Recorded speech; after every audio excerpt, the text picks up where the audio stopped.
We're going to listen very intently to conservative leaders. This is the bill, but if there are ways to improve that bill and to give people greater confidence that we're all going to arrive at the same place where Obamacare is done and we've replaced it with the kind of health care reforms that will lower the cost of health insurance by expanding people's choices and giving states more flexibility, and that's where we're headed. The legislative process, people are saying, well, I'd love to have this in there, I'd love to have that in there.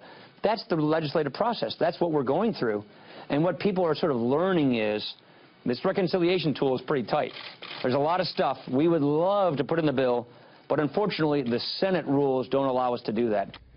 And that is why they're saying that they have 3 phases for this, and this is the first phase, this legislation that's on the Hill being debated now. The president tweeting today, despite what you hear in the press, health care is coming along great. We are talking to many groups, and it will end in a beautiful picture. Tonight, that beautiful picture is at the White House bowling alley with conservatives bowling for health care. But Senator Tom Cotton of Arkansas, one of those conservatives, said on Twitter, House health care bill can't pass Senate without major changes. To my friends in the House, pause, start over, get it right, don't get it fast. With that, let's bring in our panel. Fox News senior judicial analyst Judge Andrew Napolitano, editor-in-chief of LifeZette Laura Ingram, Charles Lane, opinion writer for The Washington Post, and syndicated columnist Charles Krauthammer. Okay, Laura, your thoughts of how Pence phrases it and where this stands tonight? I think there's a desire to demonstrate unity, and the leadership, and of course Vice President Pence and President Trump, they want to tell the country that we're at this, we're working on it together. But I'm not sure they're going to be able to clear the hurdles that exist with this legislation. I understand what Paul Ryan is saying about the Byrd rule and so forth. Louis Gohmert and Jim Jordan and others are saying, look, we're in the majority.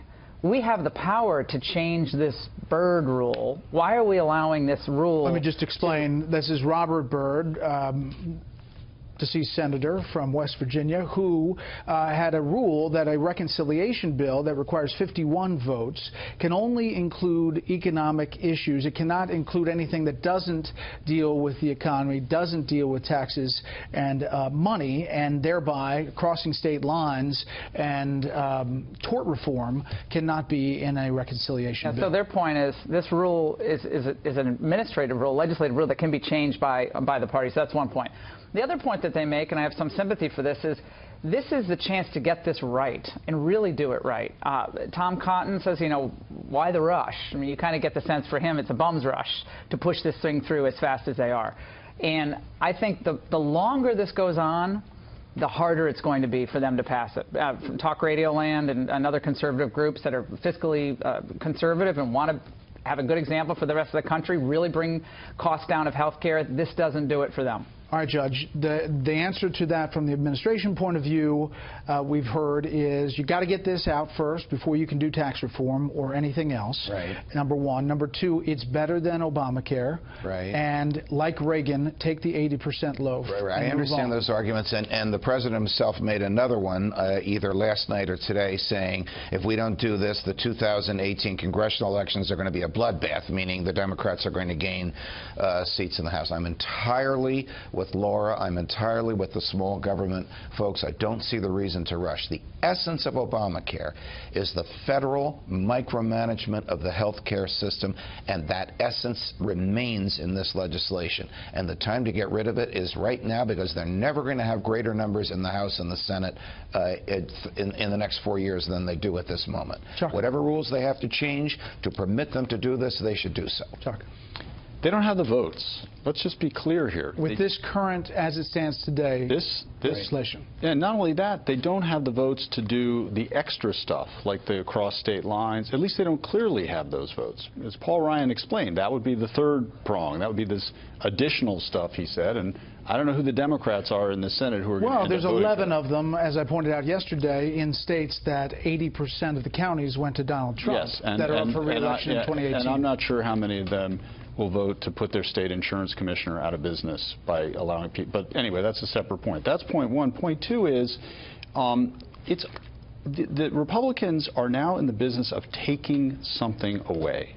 When was the last time the federal government abolished any program, let alone a program this big? It's hugely risky politically. And I think that's the bottom line reason people like Tom Cotton and others are hesitating. Yes, they promised to do it. But the first, the Democrats are just, waiting for the first person to lose his Medicaid, blame it on Paul Ryan, and I think that's what they legitimately are afraid of. But when you come to politics, aren't we always one election away from dealing with the big thing anyway? But the problem is that the big thing here is an entitlement that nobody, Republican or Democrat, will take away.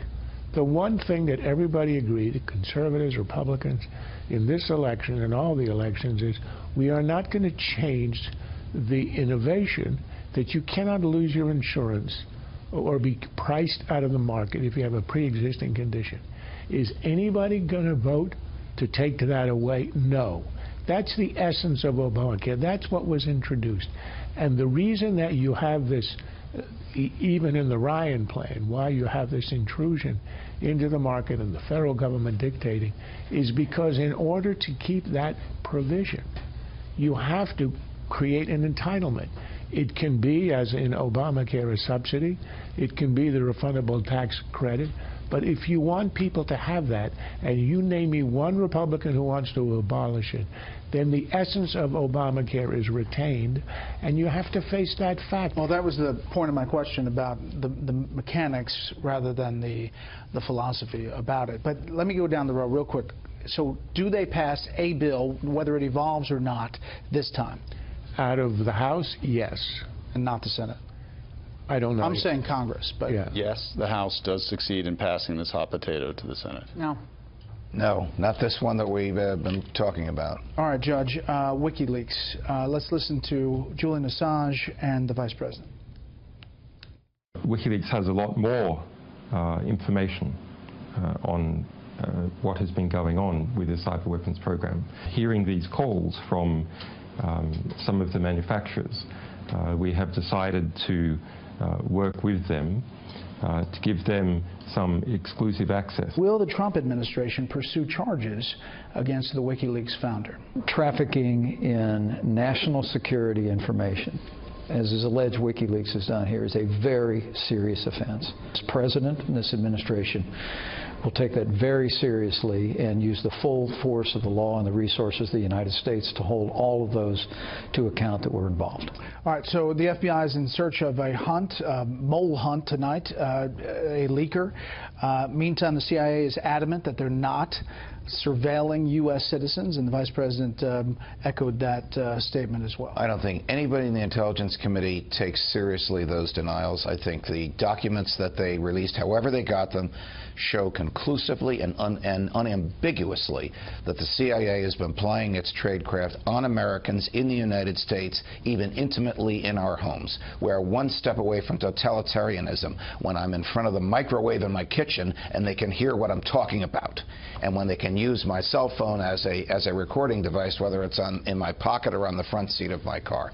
And I am happy that we know about this, because when a violation of constitutional liberties of this magnitude is going on in an organized way by the government, no matter what party controls it, the American people need to know. You don't buy the denials at all, that it's not happening, that there's a firm red line between... I don't buy the denials because my friends, our friends in the intelligence community don't buy the denials. All right, Laura? The competency of this government to guard its secrets is beyond devastated by the WikiLeaks revelations. We now know, according to the reporting today, that somewhere between 200 and 1,000 individuals had access to the knowledge of these hacking tools. They have to now go through the 200 to 1,000, including a lot of contractors. A lot of them have offices near Dulles Airport. They have a lot of interviews to do. Whether they're going to find who leaked this, we don't know. But it looks like it could be a contractor. Should WikiLeaks be liable? Should WikiLeaks come under some kind of legal... Yeah, of course they should. But I agree with what Judge Napolitano is saying. I don't think anyone can trust the intelligence agency, given what we know now about the incompetency of even guarding their own secrets. They're not able to guard their own secrets. Quickly. And they're the spy agency? Number one, I've never trusted my microwave. So it's a good principle to stick to. The other thing is we have never discussed Ecuadorian elections here before, but we should, because there's an upcoming election Remember, Assange is in the Ecuadorian embassy. He's got asylum in London. And the opposition candidate who's in a runoff, which is going to happen soon, has to pledge that he's going to kick him out of the embassy, in which case he could be snatched. He could be brought here and tried. So let's hope that we're interfering in the Ecuadorian election.